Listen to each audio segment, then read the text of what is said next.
ইতালিতে বড় ভাইয়ের হাতে ছোট ভাই খুনের ঘটনায় শোকের ছায়া নেমে এসেছে মুন্সিগঞ্জের টুঙ্গিবাড়ি উপজেলার পশ্চিম সোনারং গ্রামে।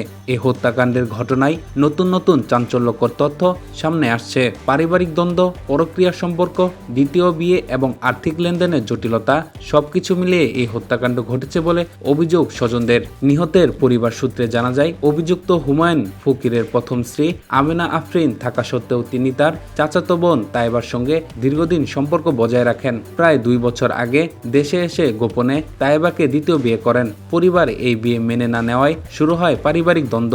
দ্বিতীয় স্ত্রীকে বাড়িতে তোলার ঘটনায় ক্ষুব্ধ হয়ে হুমায়ুনের বাবা সংশ্লিষ্ট ঘরের বিদ্যুৎ সংযোগ বিচ্ছিন্ন করে দেন। এতে হুমায়ুন তার বাবা মা ও ছোট ভাই নয়নের উপর চরমভাবে ক্ষুব্ধ হয়ে ওঠেন। প্রথম স্ত্রীকে সরিয়ে দিতে তিনি অর্থের বিনিময়ে সমঝোতারও চেষ্টা করেন।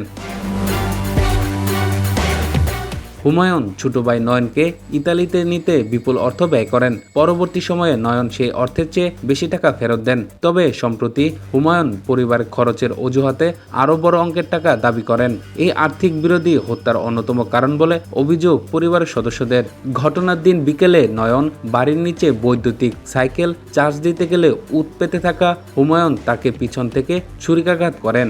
গুরুতর আঘাতে ঘটনাস্থলে তার মৃত্যু হয়। হত্যার পর পরিবারের কাছে ভিডিও কলের মাধ্যমে মরদেহ দেখানো হয়। নিহতের বোন ও পরিবারের সদস্যরা অভিযুক্তের সর্বোচ্চ শাস্তি দাবি করেন। প্রথম স্ত্রী দীর্ঘদিনের মানসিক নির্যাতনের অভিযোগ তুলেছেন।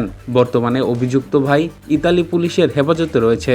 একটি পরিবারের অভ্যন্তরীণ দ্বন্দ্ব কিভাবে চরম পরিণতি ডেকে আনতে পারে, এই ঘটনাটি তারই মর্মান্তিক উদাহরণ। প্রবাসে ঘটে যাওয়া এই হত্যাকাণ্ড শুধু একটি পরিবারের নয়, পুরো বাংলা কমিউনিটির মানুষকে স্তব্ধ করে দিয়েছে।